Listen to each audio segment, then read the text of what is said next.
কি বলছেন এসব আন্টি? কম্পিত কণ্ঠে বলল শায়লা। ওর হাত পা কাঁপছে, মাথাটা ভনভন করছে। এসব কি বলল জাকিয়া? সব কি সত্যি, নাকি শায়লাকে মিথ্যে বলে রিদওয়ানের জীবন থেকে দূরে সরিয়ে দিতে চাইছে? যা কিছু ভেবে আজ এখানে এসেছিল সব কেমন এলোমেলো হয়ে গেল শায়লার। এত বড় বেইমানি তার সাথে! রিদওয়ান কিভাবে করতে পারলো এমন কাজ? রাগে শায়লার চোখ মুখ দিয়ে গরম হলকা বের হচ্ছে। জাকিয়া অবলা মুখ করে বলল, আমি একটু মিথ্যে বলছি না শায়লা। তুমি হয়তো ভাবতে পারো আমি তোমাকে রেদওয়ানের কাছ থেকে দূরে রাখতে বানিয়ে বানিয়ে বলছি এসব। আমাকে বিশ্বাস না হলে তুমি পল্লবীকে জিজ্ঞেস করো, ওকে নিশ্চয়ই বিশ্বাস করো তুমি। শায়লা কোনো জবাব দিল না। আসলে জবাব দেওয়ার মতো অবস্থা নেই ওর। এত বাজে একটা সত্য আজ জানতে পারবে, এটা জানলে এখানে আসতোই না আজ। এর চাইতে কোনো যোগাযোগ না থাকাই ভালো ছিল। এখন পরিষ্কার বুঝতে পারছে রিদওয়ান কেন এতদিন তার সাথে যোগাযোগ করেনি। শায়লার সাথে এত বড় অন্যায় করার পরও কেন কখনো সরি বলেনি। যেই রিদওয়ান সপ্তাহে 2-3 বার হলের সামনে যে দাঁড়িয়ে থাকতো, সেই রিদওয়ান আচমকা 2 বছরের বেশি সময় তাকে না দেখে কাটিয়ে দিল। চিৎকার করে কাঁদতে মন চাইছে তার। শায়লা তাহলে সেজুতির রিপ্লেসমেন্ট ছিল?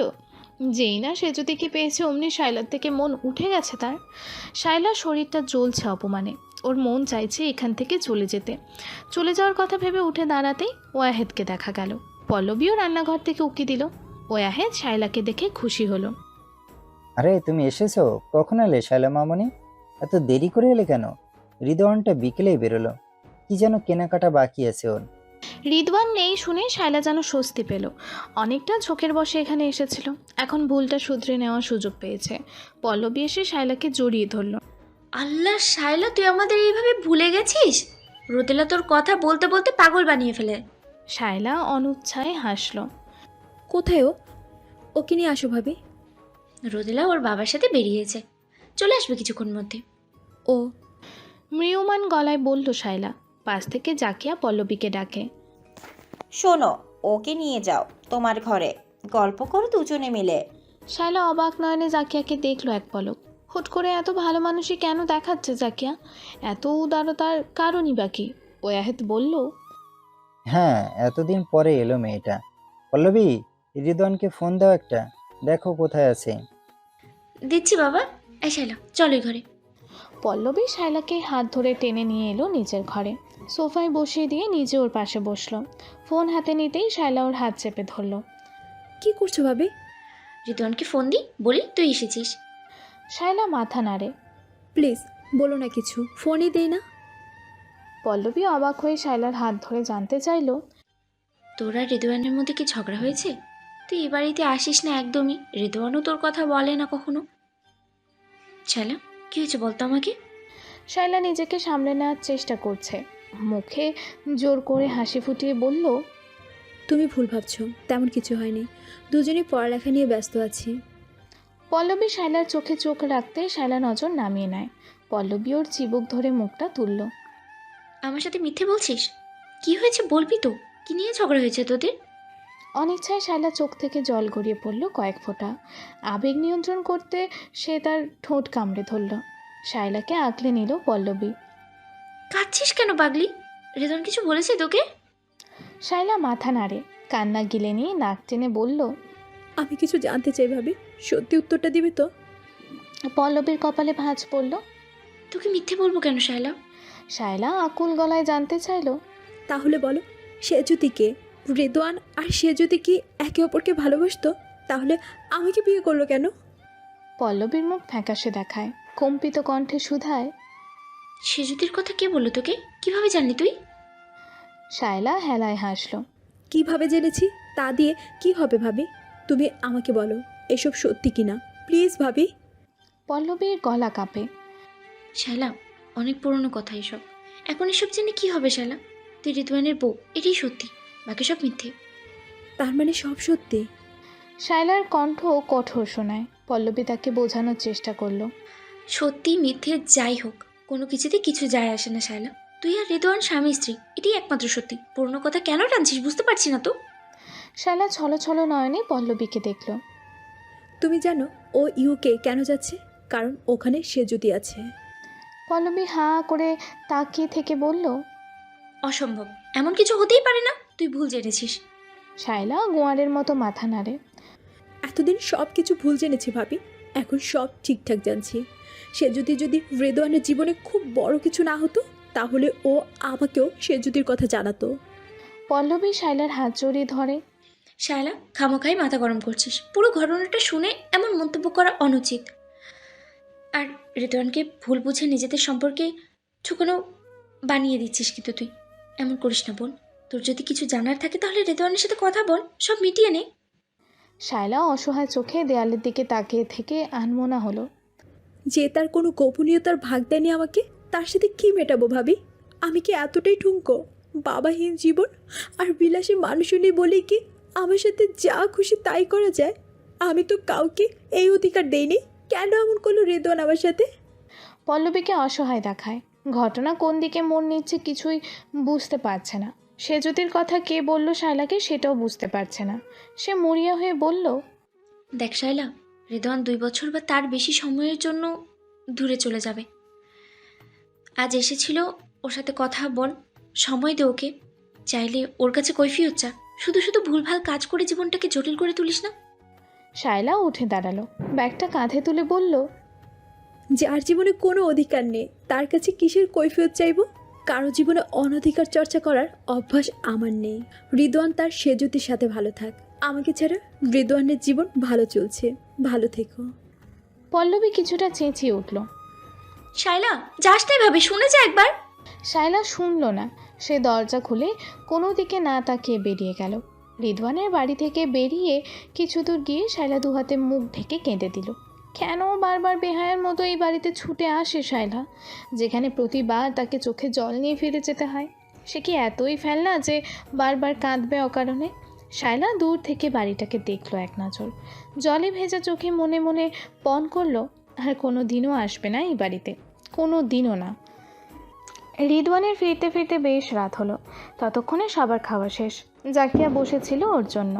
রিদওয়ান তাড়াতাড়ি খেয়ে নিয়ে মাকে ঘুমাতে যেতে বলল। কাল দুপুরে ফ্লাইট 11টার মধ্যে বাসা থেকে বেরিয়ে যেতে হবে, তাই রাতের ঘুমটা জরুরি তার নিজেরও। রিদওয়ান শেষ মুহূর্তে সব চেক করছিল, ঠিকঠাক প্রয়োজনীয় জিনিসগুলো নিয়েছে কিনা। সন্তুষ্ট হয়ে লাগেজ বন্ধ করে প্রয়োজনীয় কাগজপত্র চেক করলো। হ্যান্ডব্যাগটা রেখে দিল জায়গা মতো। হঠাৎ দরজায় আওয়াজ পড়ল। রিদওয়ান দরজা খুলে দেখলো পল্লবী দাঁড়িয়ে। ওকে দেখে ঠোঁট টেনে হাসলো। এ রিদু, তুই কি ব্যস্ত? রিদওয়ানের ভ্রু কুঁচকে গেল, অবাক হয়ে মাথা নাড়ালো। একটু ব্যস্ত ভাবি, কিন্তু সমস্যা নেই, তুমি যে বলবে। ঘরে আসি? পল্লবী মৃদু সরে বলতেই রিদওয়ান থতমত খেয়ে দরজা থেকে সরে দাঁড়ালো। আর এটা আবার বলতে হয়? তোমার প্রয়োজন মনে হলে অবশ্যই আসবে। পল্লবী দেখলো রিদওয়ানের লাগেজটা জার্পিং করে এক পাশে দাঁড় করিয়ে রাখা। তার মনে দ্বিধা, ব্যাপারটা রিদওয়ানকে বলবে কিনা। ছেলেটা এত দূর যাচ্ছে, এই মুহূর্তকে টেনশন দিতে মন চাইছে না, আবার শায়লার আচরণকে বাদও দিতে পারছে না। শেষে না এই ক্ষুদ্র ব্যাপারে মন কষাকষি হয়ে দুজন আলাদা হয়ে যায়। পল্লবীর মনে ভয় জেগে বসলো। রিদওয়ান ভাবিকে জরিপ করছে মন দিয়ে, হতবাক হচ্ছে মনে মনে। পল্লবীকে এতটা আনমনা কখনো দেখেনি আগে। সে জানতে চাইলো, ভাবি কি কথা বলবে? আজকে শায়লা এসেছিল বাসায়। রিদওয়ানের হাতে একটা চাবি ছিল, সেটা হাত থেকে পড়ে গেল। বিস্ময়ের চূড়ায় থেকে রিদওয়ান পল্লবীর দিকে তাকিয়ে বলল, কি এসেছিল? শায়লা? পল্লবী বিরক্ত হলো। হ্যাঁ, তোর মতো আমিও অবাক হয়েছিলাম ওকে দেখে। পরে ভাবলাম তুই দূরে চলে যাবি, এই জন্য হয়তো দেখা করতে এসেছে। রিদওয়ানের কেন যেন মন ভালো হয়ে গেল। চেহারায় উজ্জ্বলতা এলো, ঠোঁটের কোণে হাসির আভা। ম্যাডামের মান ভাঙল অবশেষে। পরক্ষণেই হাসি নিভে গেল। গম্ভীর হয়ে জানতে চাইল, কি বললো এসে? থাকলো না কেন? পল্লবী মাথা নাড়ে। থাকতে এসেছিল হয়তো, কিন্তু কি যে হলো হুট করে, মানে ও কি করে জানলো তুই বুঝতে পারছিস না? রিদওয়ানের কপালে ভাঁজ পড়ল এবার। সন্দিহান গলায় প্রশ্ন ছুড়ে দিল, কি জেনেছে? কি হয়েছে খুলে বলো। শায়লা আমার কাছে সেজুদের বিষয়ে জানতে চাইলো। তুই ইউকে যাচ্ছিস কারণ সেজুদিরা কেউ এখানে আছে? রিদওয়ান থমকে গেল, চেহারা জুড়ে অবিশ্বাস দোল খাচ্ছে। সে প্রায় চেঁচিয়ে উঠল, কি বলছে সব? বানিয়ে বানিয়ে এসব কথা বললো কি করে? সে যদি সাথে আমার যোগাযোগ নেই তো 6-7 বছর, ও কোথায় আছে জানে না আমি। আর সে যদির কথা শায়লা জানলো কি করে? পল্লবী মাথা ঝাঁকায়। সেটা তো আমিও ভাবছি। ওর কানে কে দিল এইসব কথা? সেতুদের ব্যাপারে আমাদের পরিবারের মানুষ ছাড়া আর তো কেউ জানে না। তুই কি একবার কথা বলবি শায়লার সাথে? মেয়েটা মনে হয় রাগ করে চলে গেছে। রিদওয়ান কিছুক্ষণ ভেবে বলল, ও কি মায়ের সাথে বসেছিল? হ্যাঁ, বাবাও ছিল। আমি ওকে রুমে ডেকে আনলাম। হুট করে সেতুদের কথা জানতে চাইলো। আমি বললাম তুই আজ থেকে যা, রিদওয়ানের সাথে কথা বলে সব মিটিয়ে নে। বললো যে তার গোপনীয়তা আমার সাথে শেয়ার করেনি, তার সাথে কিসের মিটামিটি। রিদওয়ান মাথার চুল খামচে ধরল। সবসময় বেশি বোঝে এই মেয়ে। ওকে যত ছাড় দিচ্ছে তত পেয়ে বসছে। নিচের জায়গা থেকে এক চুল নড়বে না। পল্লবী অনুনয় করল। বরং ওর সাথে একবার কথা বল ঋতু। তোরে চলে যাচ্ছিস, সম্পর্কের শুধু আলগা হয়ে যাবে তো। সম্পর্কের সুতো শুরু থেকে আলগা ভাবি, নতুন করে আর কি হবে? আর তোমার কি ধারণা ওর সাথে কথা বলতে চাইলেও বলবে? কোনোদিন বলবে না। ওকে আমি ভালো মতোই চিনি। ও ভাবছে এভাবে কথা না বলে, সম্পর্ক না রেখেও নিজেকে আত্মসম্মানী মানুষ হিসেবে পরিচয় দিচ্ছে। ওকে তাই ভাবতে দাও। কিন্তু এভাবে তুই ফিরে এলি কি করে? রিদওয়ান হতাশ হয়ে খাটের কিনারায় বসল। দুর্বল গলায় বলল, শোনো ভাবি, শায়লা নিজেকে এই বাড়ির যোগ্য মনে করে না কখনোই। ওর মধ্যে নিজের পরিবার নিয়ে হীনমন্যতা আছে। তার উপর মা ঠাড়ে ঠুরে ওকে কথা শুনেছে, তাই ওর সেই হীনমন্যতা দিনকে দিন বেড়েছে। এখন আমি ওর জন্য যাই করি সবই ওর কাছে দয়া মনে হচ্ছে। ওর সাথে সংসার করতে গেলে জোর করা হবে। ওর মনে আমার জন্য তিক্ততার জন্ম হবে। তাই আমি নিজেকে ওর থেকে সরিয়ে নিয়েছি। ও নিজের পায়ে দাঁড়াক, আত্মবিশ্বাস আসুক নিজের মধ্যে। ও নিজ থেকে আমার কাছে আসুক, বুঝুক ওকে আমি দয়া নয় ভালোবেসেছি। ততদিনে আমিও নিজেকে গুছিয়ে নিই। অপেক্ষা করি ওর আক্কেল হওয়া অবধি। পল্লবী হাঁ করে রিদওয়ানের কথা গিলছিল। সে হতবিহ্বল গলায় বলল, তুই ওর জন্য এত ভাবিস? আর বোকা মেয়ে এখনও সেজুতিকে নিয়ে পড়ে আছে। অবশ্য শায়লাকে খুব একটা দোষও দেওয়া যায় না ঋতু। বাবা মায়ের প্রথম সন্তান ছিল, আদরও ছিল হয়তো। হুট করে ওর জীবনটা এলোমেলো হয়ে গেছিল হয়তো। বাবার কারণে অনেক কিছুই দেখে ফেলেছে এইটুকু জীবনে, যার ফলে সহজে কোনো কিছুতে বিশ্বাস আসে না ওর। ভাগ্যিস তোর মতো বুঝদার কাউকে পেয়েছে শায়লা। কিন্তু ঋতু, তুই কবে থেকে এতটা বুঝদার হলি বলতো? শায়লাকে ভালোবেসে কি এত বুঝদার হয়েছিস তোর? রিদওয়ান লাজুক হাসল, মাথা চুলকে বলল, তা জানি না ভাবি। সত্যি বলতে শালাকে শুরুতে সহ্য হতো না আমার, কিন্তু ধীরে ধীরে কীভাবে যার মায়ে পড়ে গেলাম। নদের সেজুদের কাণ্ডের পর কোনো মেয়েকে আমার বিশ্বাস হতো না। এতে অবশ্যই দাদুর অনেক ভূমিকা আছে। তুমি তো জানোই দাদু আমার জন্য কি। পল্লবী মুগ্ধ হয়ে রিদওয়ানকে দেখল। ওর মাথার চুলগুলোতে স্নেহ স্পর্শ দিয়ে বলল, এভাবেই সারা জীবন শায়লাকে আগলে রাখিস ঋতু। অনেক গর্ব হচ্ছে যে তুই আমার দেবর। গেলাম আমি, তুই ঘুমিয়ে পড়। রিদওয়ান মাথা নাড়ে। পল্লবী চলে যাওয়ার পরেও ফোনটা হাতে নিল। খুব ইচ্ছে করছে শায়লার গলা শুনতে। যেহেতু সামনে যাওয়ার মুখ নেই, তাই এতদিন লুকিয়ে চুরিয়ে দূর থেকে দেখে আশ মিটিয়েছে। কালকের পর থেকে সেই সুযোগটাও রইল না। মনটা খুব উচাটন হচ্ছে। ডায়াল লিস্টে শায়লার নাম্বার ডায়াল করে আবারও কেটে দিল। তার বদলে মহুয়ার নাম্বারে কল দিল। একবার রিং হওয়া মাত্রই মহুয়া ফোন তুলল। হ্যাঁ ভাইয়া, কেমন আছো? তোর বোন আজ বাসা ঘুরে গেছে, অথচ আমার সাথে দেখা করেনি। মহুয়া বিস্মিত কণ্ঠে শুধালো, সত্যি? হুট করে কেন গেল? সকালে আমাকে ফোন দিয়েছিল, তোমার খবর জানতে চাইলো। তা আমি কি করব? তোর বোনের মধ্যে কোথায় কি সে ভালো জানে। মহুয়া ফোরন কাটল। তুমিও জানো, বউ তো তোমার। এই মেয়ে বের হয়ে রাখতে রাখতে আমাকে মেরে ফেরার প্ল্যান আসছে। কি দিয়েছে তোরই আল্লাহ জানে। এতদিনে এক ফোঁটার মন নরম হয়নি। রিদওয়ান দীর্ঘ শ্বাস ফেলে। মহুয়া হাসল। ইদানিং মনে হয় একটু নরম হচ্ছিল, কিন্তু তুমি তো পালিয়েই যাচ্ছ। লোভ দেখাস না মহু। তোর নির্দয় বোন মোটেও নরম মনে হয়নি। হলে আজ দেখা না করে ফিরে যেত না। যাকে ওর দিকে একটু খেয়াল রাখিস, নাহলে কখন আমার কি করে বসে ঠিক নেই। এখন তো আমি থাকবো না। এত ভালোবাসো ওকে, জানাচ্ছ না কেন? শুধু শুধু কষ্ট পাচ্ছ দুজন। জানি লাভ হলে জানাতাম রে। তুই তো জানিস ও কেমন। মহুয়া নীরব রইল। রিদওয়ানের জন্য কষ্ট হলো ওর। শায়লার অকারণ জেদে কষ্ট পাচ্ছে রিদওয়ান, কিন্তু কিছুই করার উপায় নেই। রিদওয়ান নিজেই চায় না কেউ ওর হয়ে শায়লার সাথে কথা বলুক। মহুয়া প্রসঙ্গ পাল্টে জানতে চাইল, কাল কখন যাবে? 11টার দিকে বের হব। 3:30টার ফ্লাইট আমার। তোরা ভালো থাকিস। এখন ঘুমোতে হবে, রাখছি আমি। আচ্ছা, তুমিও ভালো থেকো। ফোন কেটে গেল। রিদওয়ান অনেকটা সময় অন্ধকারে বসে রইল চুপচাপ। ওর মন চাইছে ছুট্টে শায়লার কাছে চলে যেতে, ওর কাছ থেকে বিদায় নিয়ে ভালোভাবে দেশ ছাড়তে, কিন্তু সম্ভব না। নিজেই এ পথ রুদ্ধ করেছে, একটা অন্যায় করে শায়লার কাছে নিজেকে ছোট করেছে। শায়লাকে কথা দিয়েছে নিজ থেকে আর কোনো দিন শায়লার কাছে যাবে না, অথচ প্রতিনিয়ত ওর কাছে যাওয়ার জন্য মনটা ছটফট করে। এ যেন শায়লার সাথে তার করা অন্যায়ের সাজা পাচ্ছে সে। এ বড় কঠিন সাজা তার জন্য। রিদওয়ান ঠোঁট কামড়ে বিছানায় গুটিসুটি মেরে শুয়ে পড়ল। বিড়বিড় করল, দেশে ফিরে আসার পরও যদি তোমার অভিমান না ভাঙে, আমার কাছে ফিরে না আসো, তাহলে চিরদিনের মতো তোমাকে মুক্ত করে দেব। আর পারছি না তোমার এই বিরহ মেনে নিতে। মাতালের মতন টলতে টলতে হলে ফিরছে শায়লা। কোনো রকমে কাপড় বদলে বিছানায় গড়িয়ে পড়ে। হু হু কান্নায় তার মাথার বালিশ ভিজে যায়। দুহাতে চোখ মুছে আবারও অবাধ্য জল আছড়ে পড়ে তার গালে। কেন যেন শায়লার কান্না বাদ মানছে না। রিদওয়ানদের বাসা থেকে আসার পর থেকেই ও কেঁদে যাচ্ছে অনবরত। কাঁদতে কাঁদতে মাথা ব্যথা শুরু হয়েছে, তবুও ওর কান্না থামছে না। বারবার মনে হচ্ছে কেন মায়ের মতো ভাগ্য হলো তার। সেই মনে প্রাণে চাইতো রিদওয়ান যেন তার জন্মদাতার মতো না হয়। তার মা যেমন তার জন্মদাতার কথা ভেবে রাতের আঁধারে লুকিয়ে চুরিয়ে কেঁদে বালিশ ভেজাতো, তেমন ভাগ্য যেন তার না হয়। তার সব ধারণা মিথ্যে প্রমাণ হোক, তবু রিদওয়ান যেন সত্য হয়। রিদওয়ান হোক তার বিশ্বাস আর ভরসার জায়গা, কিন্তু শেষমেশ তার ভাবনাই সত্যি হলো। রিদওয়ানও তার জন্মদাতার মতো তাকে ধোঁকা দিল। এতে এক ফোঁটাও খুশি না শায়লা। রিদওয়ানকে ভুল প্রমাণ হতে দেখে কষ্টেই তার বুক ভেঙে আসছে। দূরেই যদি ঠেলে দেবে তাহলে অধিকার দেখিয়ে কাছে টেনেছিল কেন? কেন অধৈর্য ধরার নাটক করেছে? শায়লা যেন কোনো বুঝ দিয়েই নিজেকে শান্ত করতে পারছে না। কাঁদতে কাঁদতেই না খেয়ে ঘুমিয়ে গেল সে। হুট করে মাঝরাতে ঘুম ভেঙে গেল শায়লার। তার বুক জুড়ে শূন্যতা।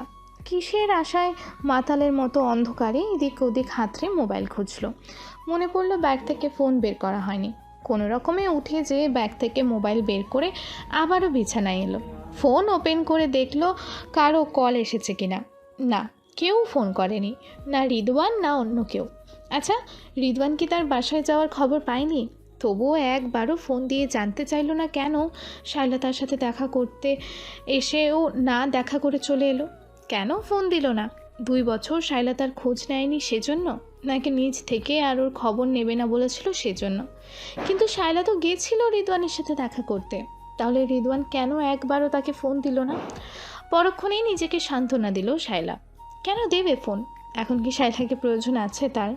নিজের পুরনো প্রেমটিকে ফিরে পেয়েছে, আর কি শায়লার প্রয়োজন আছে রিদওয়ানের? শায়লার মনের পুঞ্জীভূত অভিমান আরও যেন গাঢ় হলো। তাচ্ছিল্য ভরে হাসল সে। তার মা রিদওয়ানকে ছেলে বানিয়েছে, অগাধ বিশ্বাস রিদওয়ানের ওপর। সে কি জানে রিদওয়ানের প্রেমিকার খবর? রিদওয়ান যে আরেকটা মুকুল, সেটা জানলে কি করবে তার মা? খুব যে বলতো রিদওয়ান অমন ছেলে নয়। এখন কি বলবে মা? নিজের মেয়ের চাইতে বেশি যাকে বিশ্বাস করেছে তার বিশ্বাসঘাতকতায় কি জবাব দেবে? রাগের অনুভূতি মাথা চাড়া দিয়ে উঠল শায়লার মাঝে। সময়জ্ঞান ভুলে সে রাত বিরাতে ফোন দিল রুবিনাকে। রিং হয়ে ফোন কেটে গেল, রুবিনা ফোন ধরে না। শায়লা অধৈর্য হয়ে বারবার ফোন দিতে থাকে রুবিনাকে। একসময় রুবিনার ঘুম ঝরানো কণ্ঠ শোনা গেল। শায়লা, কি হয়েছে? এত রাতে ফোন দিয়েছিস কেন মা? শায়লা হেসে বলল, তোমাকে একটা খবর দিতে ফোন দিচ্ছি মা। তোমার আদরের ছেলে রিদওয়ান লন্ডনে যাইতেছে। জানি তো, রিদওয়ান বলেছে আমাকে। রুবিনার কথায় শায়লা অপ্রকৃতস্থের ন্যায় হাসল। সে যে নিজের প্রেমিকের কাছে যাইতেছে, এটা কি তোমাকে বলছে মা? জানো মা, রিদওয়ান নাকি খুব ভালোবাসতো সেজুতিকে। এখন সে লন্ডনে সেজুতির কাছে ফিরে যাইতেছে। কি মজা, তাই না মা? রুবিনা হতবিহব্বল গলায় বলল, কি বলিস এসব আবল তাবল? রিদওয়ান এমন ছেলেই না। ও বলছে আমাকে তোরে আর একটু সময় দিতেই ও দূরে যাইতেছে। শায়লা হা হা করে হাসল। গভীর রাতে তার হাসি ফোনের অপর প্রান্তে অশরীরের ন্যায় ঠেকল। রুবিনার কেমন যেন ভয় লাগলো মেয়েকে। শায়লা কি পাগল হয়ে গেছে? শায়লা হাসতে হাসতেই বলল, কত বিশ্বাস করো তুমি রিদওয়ানকে, যে নিজের মেয়েকে বিশ্বাস করো না। আহা, তোমার এই বিশ্বাস যদি সত্যি হইতো মা, আমার চাইতে খুশি কেউ হইতো না। রুবিনা ভীত গলায় বলল, তুই কেন এসব বলো শায়লা? বারবার ছেলেটাকে অবিশ্বাস করিস। শায়লা দাঁতে দাঁত চেপে চেঁচিয়ে উঠল, আমি সব সময় অবিশ্বাস করতাম।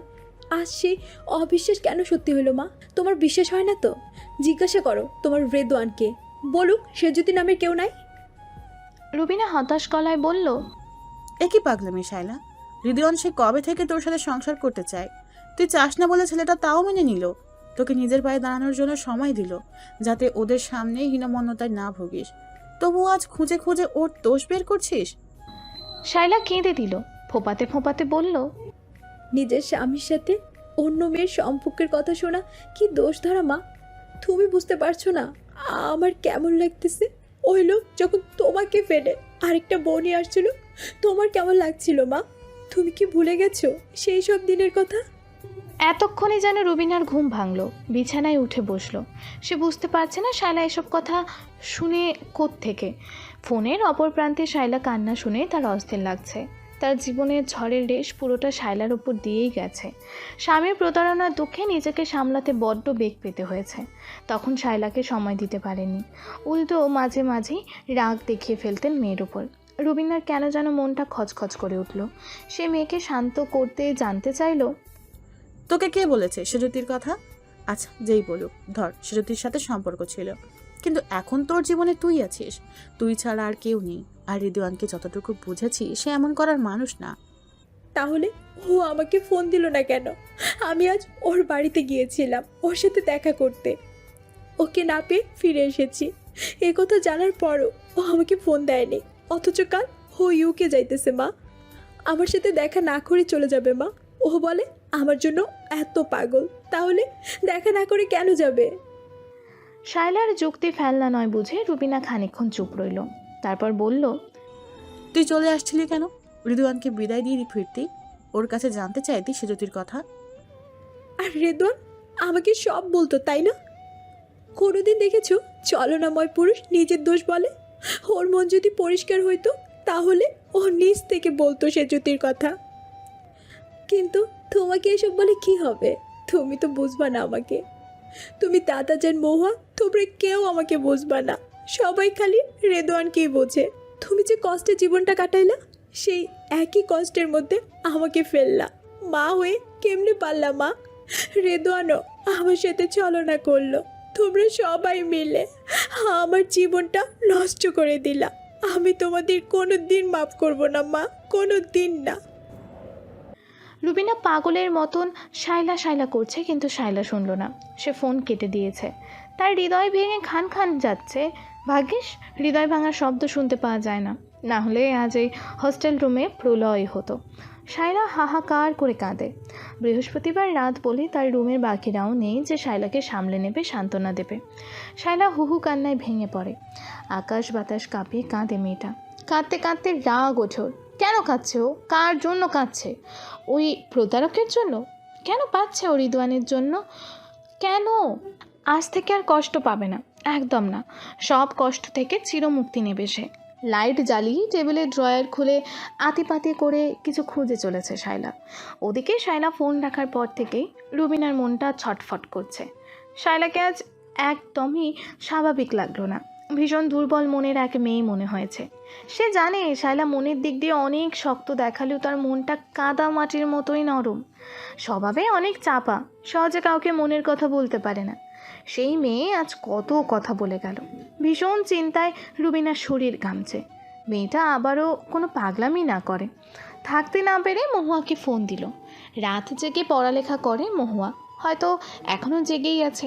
মায়ের ফোন দেখে অবাক হলো মহুয়া, তাড়াহুড়ো করে রিসিভ করলো।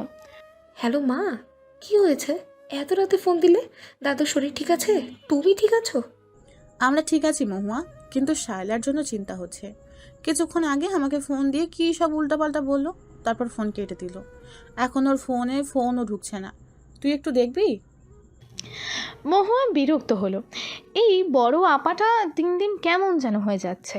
সে জানতে চাইলো, এত রাতে? সেই জন্য তো চিন্তা হচ্ছে। আচ্ছা কি বলছে ও? ভাইয়াও আজ আমাকে ফোন দিল, বলল ও নাকি দেখা করতে গেছিল, অথচ দেখা না করেই ফিরে এসেছে। ভাইয়া তো ভয়ে ওর কাছেও যায়নি, কি নাকি মনে করবে সেই ভয়। রুবিনার এবার সত্যিই মন ছটফট করছে। সে চঞ্চল গলায় বলল, সেটাই তো, আমার মনে হচ্ছে কি রিদওয়ান দেশের বাইরে যাচ্ছে দেখে ওর মাথা নষ্ট হয়েছে। যতই মুখে বলুক, ও হয়তো রিদওয়ানকে পছন্দ করতে শুরু করেছে। সে তো ওর বহু আগে থেকেই করা উচিত ছিল মা। ও একটা কাঁথি বলেই ভাইয়াকে পাত্তা দেয় না। রুবিনা ভ্রু কুঁচকে আছে। মহুয়ার কথা শুনেও শুনল না, তার কানে শায়লার কথা বাজছে। আজ শায়লার কথা অন্যরকম লেগেছে। চিন্তিত হয়ে রুবিনা বলল, শোন, আমার কেন যেন ভালো লাগছে না। শায়লার কথাগুলো এলোমেলো ঠেকছে। ও বলেছে রিদওয়ানের নাকি কোনো সেজতিকে ভালোবাসতো। কি বলছো এসব মা? মহুয়া চেঁচিয়ে উঠতে রুবিনা বলল, আমিও তোর মতো চেয়েছি। ও রাগ করে ফোন কেটে দিয়েছে। এখন আমার মনটা কেমন যেন করছে। তুই একটু দেখ না মা। মহুয়ার কপালে ভাঁজ পড়ল। কোমল কণ্ঠে বলল, আমি ফোন দিচ্ছি, না পেলে সকালে যাব ওর হোস্টেলে। এখন গেলে তো ঢুকতে দিবে না, তাই এখন যাব না। এমনিতেও আর 3-4 ঘন্টাই আছে সকাল হতে। তুমি শান্ত হও মা, আপুর ওখানে যেয়ে ফোন দেবো তোমাকে। এখন ঘুমিয়ে পড়ো। রুবিনা ঘুমালো না। অজু করে তাহাজ্জুদ নামাজে দাঁড়ালো মেয়ের জন্য দোয়া করতে। মহুয়া বার কয়েক ফোন দিল, কিন্তু শায়লা ফোন আনরিচেবল দেখাচ্ছে। বাধ্য হয়ে ফোন রাখলো। সকালে বোনের কাছে যাবে ভেবে ঘুমিয়ে পড়লো। তখনই 3 ঘন্টা ঘুমিয়ে 7টার দিকেই শায়লার হলে চলে এলো সে। মহুয়াকে চিনলেও এত সকালে ঢুকতে দিতে চাইল না সিকিউরিটি। অনেক অনুনয় বিনিময় করে রাজি হলো। বোনের রুমের সামনে অনেকক্ষণ ডাকাডাকি ও পরেও দরজা না খোলায় ভয় পেয়ে গেল মহুয়া। এমনটা কখনো হয় না। ও দরজায় আঘাত করে চেঁচিয়ে ডাকতে শুরু করলো বোনকে। আওয়াজে বিরক্ত হয়ে আশেপাশের কক্ষের ছাত্রীরা উঁকি দিল। জানতে চাইলো এত সকালে এমন আওয়াজের কারণ কি। মহুয়া ওদের সব কিছু বলে সাহায্য চাইলো। কয়েকজন মিলে ডাকাডাকির পরও দরজা না খোলায় দরজা ধাক্কা দিতে লাগলো ওরা। একসময় দরজা ভেঙে ভেতরে ঢুকলো। রক্তে রঞ্জিত শায়লাকে মেঝেতে পড়ে থাকতে দেখে চিৎকার দিল মহুয়া। এ কি করেছে শায়লা? এখন তার মাকে কি বলবে সে? ডুকরে কেঁদে উঠল মহুয়া। কি করবে ভেবে পাচ্ছে না। মেয়েগুলোও বোকা সেজে দাঁড়িয়ে আছে। ওদের মধ্যে একজন ছুটলো হোস্টেল সুপারকে ডাকতে। মহুয়ার শরীর কাঁপছে থরথর। এরই মধ্যে ওর মনে হলো আর কাউকে না হোক একটা ফোন করতেই হবে। এই অবস্থায় তার কোথাও যাওয়া চলবে না। কাঁপা কাঁপা হাতে রিদওয়ানের নাম্বারে ডায়াল করলো মহুয়া। রিং বাজতেই বুকটা ধরাস ধরা শুরু করলো। কিভাবে বলবে কথাগুলো? সারা রাত এপাশ ওপাশ করতে করতে ভোরের দিকে ঘুমিয়েছিল রিদওয়ান। সাত সকালে কাঁচা ঘুম ভাঙলো ফোনের রিংটনে। বিরক্ত হয়ে ফোনটা ধরতে ওপাশ থেকে মহুয়ার হাওমাও কান্নার আওয়াজ পেল। হতবিহ্বল রিদওয়ানের ঘুম কেটে গেল। ফোন কে করেছে চোখ দুটো ডলে ভালো মতো দেখল। স্ক্রিনে মহুয়ার নাম ভাসছে। হতচকিত হয়ে রিদওয়ান আবারও ফোন কানে ঠেকালো। মোহ, কি হয়েছে? কি বলছিস বুঝতে পারছি না। কাঁদছিস কেন? মহুয়ার কান্নার বেগ বাড়ল। কান্না জড়ানো কণ্ঠে হড়বড়িয়ে অনেক কথা বলে গেল। রিদওয়ান অর্ধেক কথাই বুঝল না। সে বিরক্ত হয়ে ধমক দিল। মোহ, তুই আগে কান্না থামা। একটু পানিকে স্থির হয়ে বল, কি বলতে চাইছিস? মহুয়া ঢোক গিলল পরপর। তার শরীর কাঁপছে থরথর। চিৎকার করে কাঁদতে মন চাইছে। অনেক কষ্টে নিজেকে শান্ত করে রিদওয়ানকে বলল, তুমি একটু আপুর হলে আসো। পাশ থেকে কে যেন বলল, ওকে মেডিকেলে নিচ্ছি, ম্যাম আসছে লোকজন নিয়ে। রিদওয়ানের মস্তিষ্ক সজাগ হলো যেন। সে সচকিত হয়ে বলল, তুই কোথায় মোহ? কি হয়েছে? মহুয়া কান্না গিলে নিল। আপু সুইসাইড অ্যাটেম্প করেছে ভাইয়া।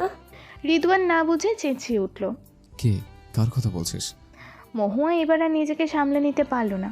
কান্নায় ভেঙে পড়ে বলল, বড়পা সুইসাইড অ্যাটেম্প করেছে ভাইয়া। রক্তে লেপ্টে আছে। আপু মনে হয় মরে গেছে ভাইয়া। রিদওয়ান অবিশ্বাস্য কণ্ঠে ধমকে উঠল। কি বাজে বকছিস? শালা কেন এমন করবে? মহুয়া ঝরঝর করে কেঁদে দিল। মা আমাকে মাঝরাতে ফোন দিয়ে আপুর কাছে আসতে বলেছিল। আমি এখন কি বলবো মাকে? রিদওয়ানকে পাগল পাগল লাগলো নিজেকে। শায়লা কেন এমন করবে? শায়লাকে ভালো রাখতেই সে শায়লার থেকে দূরে থাকে। তবু কেন শায়লা এমন কিছু করবে? তাহলে কি সেজুতির কথা শুনেই এমন কিছু করলো? রিদওয়ানের শরীর অসাড় হয়ে এলো। মহুয়া ডাকলো, ভাইয়া তুমি কি আসবে না? আমি কি করব বুঝতে পারছি না। বাড়িতে কি বলবো? রিদওয়ান কাঁপা কাঁপা কণ্ঠে বলল, আমি এখনই আসছি। ফোন কেটে দিয়ে ঘোরের মধ্যে কাপড় পরলো রিদওয়ান। ওয়ালেট আর মোবাইল পকেটে পরে বাইরে এলো। হন্তদন্ত হয়ে বেরোবে এমন সময় জাকিয়া ডাকলো, রিদু, এত সকালে কোথায় যাচ্ছিস? রিদওয়ান যেন শুনেও শুনল না। সে দৌড়ে রাস্তায় নামলো। মেডিকেলের এমার্জেন্সিতে পৌঁছে রিদওয়ান দেখলো পুলিশ দাঁড়িয়ে আছে। রিদওয়ানের হাত পা কাঁপছে। শালা কি সত্যি সত্যি মাথা ঘুরে উঠল রিদওয়ানের। দেয়ালে ঠেস দিয়ে নিজেকে বাঁচালো। মহুয়া তাকে দেখে এগিয়ে এলো। ছলো ছলো নয়নে তাকিয়ে থেকে বলল, বড়পাকে অপারেশন থিয়েটারে নিয়েছে। রিদওয়ান মহুয়ার চোখে চোখ রাখলো। আমি দেখছি। রিদওয়ান সেদিকে পা বাড়াতেই পুলিশ একজন এসআই এগিয়ে আসলো। এক্সকিউজ মি, আপনি ভিকটিমের স্বামী তো? কিন্তু জিজ্ঞাসা ছিল আমাদের। রিদওয়ান মাথা দুলায়। আমি একজন বিসিএস ডাক্তার, এই মেডিকেল থেকে পাশ করেছি। আপাতত আমার ওয়াইফের কন্ডিশন জানতে ইচ্ছুক, দেখে এসে আপনাদের সাথে কথা বলছে। রিদওয়ানকে জহুরি নজরে জরিপ করে লোকটা নিঃশব্দে সামনে থেকে সরে গেল। অপারেশন থিয়েটারের সিনিয়র সার্জন রিদওয়ানের পরিচিত স্যার, তাকে দেখেই অবাক হলো। তোমার আত্মীয় হয় নাকি রিদওয়ান? শায়লার অবস্থা দেখে ততক্ষণে রিদওয়ানের অবস্থা খারাপ। ফ্যাকাশে মুখে শায়লা অধমিত অবস্থায় শুয়ে আছে, তার মুখে অক্সিজেন মাস্ক, দুই হাতের একটায় ব্যান্ডেজ চলছে, অন্যটা আরেকজন ডাক্তার পরিষ্কার করছে গজ দিয়ে। কবজির কাজটা হাঁ হয়ে আছে। রিদওয়ান ডাক্তার হওয়া সত্ত্বেও দেখে শিউরে উঠল। সে টলমলো পায়ে এগিয়ে এলো, ফিসফিসিয়ে বলল, আমার ওয়াইফ হয় স্যার, ওর কন্ডিশন কেমন একটু বলবেন? সিনিয়র সার্জন অমিয় বিস্ময়ের চূড়ান্ত অবস্থানে থেকে বলল, are you kidding? No sir, it's true. Robotic গলায় উত্তর দিল রিদওয়ান। অমিয় ততক্ষণে এক হাতের ব্যান্ডেজ শেষ করে অন্যটার স্টিচিং করছে। রিদওয়ানের অবস্থা বিবেচনা করে একজন নার্সকে ডাকলো। ওকে, একটা চেয়ার দাও, একটু পানিও দিও, হি ইজ ইন শক। আমি ওকে স্যার, ও কেমন আছে? ওয়েল, সত্যি বলতে খুব ভালো না, আবার একদম খারাপও না। ভাগ্যিস রক্তনালীতে সরাসরি আঘাত পড়েনি, তবে রগ বা টেন্ডেট যেটাকে বলি আমরা, সেটা কেটেছে বেশ অনেকগুলো। মাংসপেশি কতখানি ক্ষতিগ্রস্ত হবে তা ভবিষ্যতে, মানে ক্ষত শুকানোর পর বোঝা যাবে। তবে আসার কথা হলো 6 ঘন্টার কম সময় বলে রিকভারির চান্স বেশি আছে, যদি না ইনফেকশন হয়। আর ওর জ্ঞান ফিরতে সময় লাগবে। বেশ ভালো ব্লাডস হয়েছে, রেসপন্সও কম পাচ্ছি, দেখা যাক কি হয়। রিদওয়ান চুপচাপ শুনলো কথাগুলো। এর মধ্যে একবারও শায়লার থেকে নজর সরায়নি। ও ভাবতেও পারছে না শায়লার মতো শক্ত মেয়ে এমন কিছু করতে পারে। ওকে সুইসাইড করার মতন দুর্বল মনে হয়নি কখনো। কাজ শেষ করে হাত ধুয়ে অমিয় রিদওয়ানের কাছে এসে ওর কাঁধে হাত রাখলো। Don't worry, she will be fine. Ridwan তবুও নজর সরালো না। অমিয় শায়লাকে একবার দেখে জানতে চাইলো, কেন এমন করলো? অভিমান করছে তোমার উপর? রিদওয়ান যেন নিজেকে বলছে এমনভাবে ফিসফিস করলো। অভিমানের মতো সম্পর্ক আমাদের মধ্যে ছিল না স্যার, কেন এমন করলো বুঝতে পারছি না। ও এত দুর্বল মনের নয়। অমিয় কিছুক্ষণ রিদওয়ানের দিকে তাকিয়ে থেকে ভাসলো। খুব ভালোবাসো মনে হচ্ছে। রিদওয়ান চোখ সরিয়ে নিয়ে স্যারকে দেখলো, তবে উত্তর দিল না। অমিয় হাসলো। চলো বাইরে যাই, ওকে আইসিইউতে শিফট করতে হবে। আগামী কিছু ঘন্টা ওর জন্য রিস্কি। জ্ঞান ফিরলে চিন্তা কমবে কিছুটা। রিদওয়ান বেরিয়ে এলো। পকেটে ফোনটা অনবরত ভাইব্রেট করে চলেছে। বের করে বাবার নাম্বার দেখে ধরলো। বাবা, তুমি একটু মেডিকেলে আসবে? ওয়াহেদ উদ্বিগ্ন গলায় জানতে চাইলো, হাসপাতালে কেন? কার কি হয়েছে রিদওয়ান? রিদওয়ান ক্লান্ত গলায় বলল, তুমি প্লিজ তাড়াতাড়ি এসো, এখানে পুলিশ আছে, তাদের হ্যান্ডেল করার একটা ব্যাপার আছে, আমার মাথা কাজ করছে না। ওয়াহেদ হতবুদ্ধি হয়ে বলল, পুলিশ? রিদওয়ান, তুমি কি বিপদে পড়েছো? তাড়াতাড়ি বলো আমাকে। রিদওয়ান অধৈর্য গলায় বলল, প্লিজ বাবা, প্রশ্ন না করে তাড়াতাড়ি এসো এখানে, আমরা মেডিকেলের ইমার্জেন্সিতে আছে। বাবাকে আর কিছু বলার সুযোগ না দিয়ে ফোন কেটে দিল রিদওয়ান। বাইরে আসতে মহুয়া ছুটে এলো। আপু কেমন আছে ভাইয়া? ও বাঁচবে তো? এমন অবস্থাতেও রিদওয়ান হেসে দিল। ওর হাসিটা অদ্ভুত দেখালো। দুটো উদ্ভ্রান্ত চোখ নিয়ে মহুয়াকে দেখল। তুই না ডাক্তারে পড়ছিস মহু, এমন উজবুকের মতো কথা বলছিস কেন? মরে যাও কি এতই সহজ? আরও মরতে চাইলে ওকে মরতে কেন দেব? ও কেন এমন করলো? এ প্রশ্নের জবাব না দিয়ে ওকে মরতে দেব না, আমি কিছুতেই দেব না। তুই ভাবতে পারিস এই ওর জন্য নিজেকে দূর সরিয়ে এনেছিলাম, তবুও শান্তি হলো না। তোর বোন কী চায় আসলে? ও বলতো, ও কী চায় আমার কাছ থেকে? মহুয়া মিনমিন করলো, তুমি দূরে চলে যাচ্ছ, এটা মনে হয় সহ্য হয়নি ওর। জানোই তো অনেক চাপা স্বভাবের, মনে কি চলছে কখনোই মুখ ফুটে কিচ্ছু বলবে না। রিদওয়ান এই প্রথমবারের মতো কুৎসিত একটা গালি দিল। ওর চাপা স্বভাবে নিকুচু করে আমি আমার জীবনটাকে খেলা বানিয়ে রেখে দিল। ওর জন্য যা করতে চাই তাতেই ওর প্রবলেম। রিদওয়ানের মুখের পেশি বরাবর সংকোচন প্রসারণ হচ্ছে। মহুয়া বুঝলো রিদওয়ান নিজের রাগ কন্ট্রোলের চেষ্টা করছে। সে ওকে শান্ত করার চেষ্টা করলো। রাগ করো না ভাইয়া, তুমি রাগ করলে ও যাবে কোথায়? প্লিজ বোকাটার উপর রাগ রেখো না। রাগ? রাগের ব্যাপার না মোহ। এই যে দেখ, পুলিশ এসছে, কত প্রশ্ন উত্তর হবে, বুঝতে পারছিস? আমাকে সন্দেহ করছে ওরা, আমি বউকে অত্যাচার করি এটাই ভাবছে, অথচ বউর সাথে আমার দেখা নেই 2 বছর ধরে। রিদওয়ানকে অপ্রকৃতস্থ লাগে। হাসতে হাসতে মাথার চুল টেনে ধরল সে। পুলিশের লোকটা এগিয়ে এলো রিদওয়ানের কাছে। এখন কি কথা বলতে পারি আপনার সাথে? রিদওয়ান মাথা তুলে দেখলো লোকটাকে। নেম প্লেটে নামটা পড়ল নাইম। রিদওয়ান নাইমের নামের লোকটার মুখপানে চেয়ে বলল, নাইম সাহেব, এখানে বসুন। কি জানতে চান বলুন। আপনার ওয়াইফ মানে ভিকটিম কেন এমন কিছু করার চেষ্টা করলো? কোনো প্রবলেম ছিল আপনাদের মধ্যে? রিদওয়ানকে অসহায় দেখালো। সে মাথা নেড়ে বলল, প্রবলেম? ওয়েল, ওর সাথে আমার সরাসরি দেখা হয়নি 2 বছরের বেশি। শুনতে অদ্ভুত শোনালেও এটাই সত্যি। দেখা না হলে, কথা না হলে প্রবলেম হবে কিভাবে বলুন তো? নাইম ছেলেটার চেহারায় কোনো ভাবান্তর হলো না। স্বাভাবিক মানুষের মতো জানতে চাইলো, এটা কিভাবে সম্ভব? সেপারেশন ছিলেন আপনারা? কাছাকাছি থেকে এই দূরত্ব অসম্ভব। সেপারেশন? অবাক হয়ে তাকালো নাইমের দিকে। মৃদুস্বরে বলল, না ভাই, সেপারেশন কিছুই না। আমি ইন্টার্নি, বিসিএসসি প্রিপারেশন, IELTS এসব নিয়ে ব্যস্ত ছিলাম। তাছাড়া ওর নিজের একটু সময় দরকার ছিল। ওর চাও পূরণ করার সাথে আমি ভেবেছিলাম আরেকটু গুছিয়ে নিয়ে নিজেকে, তারপর সংসার শুরু করব। শুনলাম আপনার ফ্লাইট আজ দেশের বাইরে যাওয়ার কথা। রিদওয়ান তাকাতেই নাইম মাথা নাড়ে। যাবেন না, আপাতত একটা সাধারণ ডায়েরি করব আমরা। তদন্ত করে সন্দেহজনক কিছু না পেলে মুচলেখা নিয়ে ডায়েরি ক্লোজ করব। সেক্ষেত্রে ভিকটিমের বয়ান পাওয়া জরুরি। সে পর্যন্ত আপনি কোথাও যাবেন না। রিদওয়ান উচ্চস্বরে হাসল। আমি কি আসামি মনে হচ্ছে? পালিয়ে যাবো ভাবছেন? নাইম জবাব দিল না। রিদওয়ান বলল, সমস্যা নেই, এমনি তো যাবো না। আমিও জানতে চাই আমার বউটা কেন এই কাজ করলো। ওর জন্য। রিদওয়ান, কি হয়েছে? ওয়াহেদকে দেখে রিদওয়ান যেন মনে জোর পেল। ওয়াহেদের সাথে কল্লোলেও আছে। রিদওয়ান উঠে দাঁড়ালো। ভঙ্গুর গলায় বলল, বাবা, শালে সুইসাইড অ্যাটেম্প করেছে। ওয়াহেদ অস্ফুটে আর্তনাদ করল। কি বলছিস? কেন? জানি না, সকালে মহা ফোন দিয়েছিল আমাকে। ছুটে এসে দেখি অবস্থা। বুঝতে পারছি না ও কেন এমন করছে। ওয়াহেদ আর কল্লেল দৃষ্টি বিনিময় করলো। ওয়াহেদ এগিয়ে এসে ছেলেকে জড়িয়ে ধরল। এখন কি অবস্থা ওর? কথা বলেছিস ডাক্তারের সাথে? জ্ঞান ফিরতে সময় লাগবে। ইনফেকশন না হলে এই যাত্রা টিকে যাবে। এখন কি করবি? ওদের বাড়িতে খবর দিয়েছিস? না, কোন মুখে খবর দেব? দাদু আর মা আসলে কি হবে ভেবেছ? ওয়াহেদ ছেলেকে ভরসা দিল। আচ্ছা, তুই ভাবিস না, আমি দেখছি। তৈয়ব চাচার সাথে কথা বলি। এমন একটা ঘটনা জানাতে তো হবেই। ওয়াহেদ এগিয়ে যেতেই রিদওয়ান ডাকলো, বাবা, ওনাদের বিশ্ববিদ্যালয় অথরিটি ডেকেছিল, যেহেতু আত্মহত্যার চেষ্টা করেছে সেজন্য। তুমি একটু কথা বলে দেখো ওনাদের সাথে। ওয়াহেদ আর কল্লেল নাইমকে ডেকে নিল। রিদওয়ান পায়ের জুতো খুলে হাঁটু ভাঁজ করে বসলো। মহুয়া চুপচাপ বসে দেখলো রিদওয়ানকে। ছেলেটাকে ভীষণ অসহায় লাগছে। মহুয়া নিজেকে ভীষণ অপরাধী মনে হলো। রিদওয়ানের জন্য কষ্ট লাগছে তার। এই মানুষটা সম্পূর্ণ বিনা দোষে সাজা ভোগ করছে। দোষ করেছিল তার বাবা, তাদের জীবনটাকে পাল্টে দিল তার বাবা, আর শাস্তি পাচ্ছে কিনা রিদওয়ান নামক এই সহজ ছেলেটা।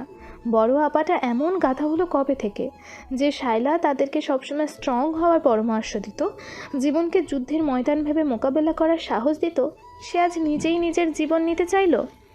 কেন করলি আপা? কেন এমন করলি? কতবার তোকে বলেছি রেদওয়ান ভাইয়াকে ভালোবাসিস, তাকে মেনে নে, কিন্তু তুই স্বার্থপর একজন। পালিয়ে বাঁচতে চাইলি জীবনের সব ঝড়ঝাপটা থেকে। একবারও ভাবলি না তোর এমন কাজের কথা মা শুনলে কি হবে? নিজের সবচেয়ে ভালোবাসার মানুষের প্রতারণায় মানুষটা সে কবে হেরে গেছিল জীবনের কাছে। তুই এমন একটা কাজ করে সেই হেরে যাওয়া মানুষটাকে আরও হারিয়ে দিলি, তার অস্তিত্ব মাটির সাথে মিলিয়ে দিলি। একবারও ভাবলি না উল্টো আমাদের জীবন নিয়ে চিনিমিড্ডি খেলা মানুষটাকে সুযোগ করে দিলি? মায়ের লড়াইটাকে এত হালকা করে দিলি তার সামনে। এত বড় লজ্জা নিয়ে মা কীভাবে বাঁচবে বড় আপা? মানুষটা যখন মায়ের দিকে আঙুল তুলে বলবে আমার মেয়েদের তুমি মানুষ করতে পারোনি ঠিকঠাক, মা তখন কি জবাব দেবে বড়পা? আমাদের এতদিনের কষ্টকে তুই প্রশ্নবিদ্ধ করে ফেললি এভাবে? তুই কি করলি বড়পা? মহুয়া দুহাতে মুখ ঢেকে ডুকরে উঠল। রুবিনা আর তৈয়ব মাওলানা হাসপাতালে পৌঁছালেন রাত 10টা নাগাদ। ওয়াহেদ পুলিশি ঝামেলা মিটিয়ে সারাদিন ছেলের সাথেই ছিল। তৈয়ব মাওলানাকে দেখে এগিয়ে গিয়ে জড়িয়ে ধরল ওয়াহেদ। বুড়ো মানুষটা দীর্ঘ জার্নিতে ক্লান্ত হয়ে গেছে। তাকে ধরে ওয়াহেদ বোঝালো মানুষটার শরীর কাঁপছে থরথর। ওয়াহেদ তাকে দু হাতে ধরলো।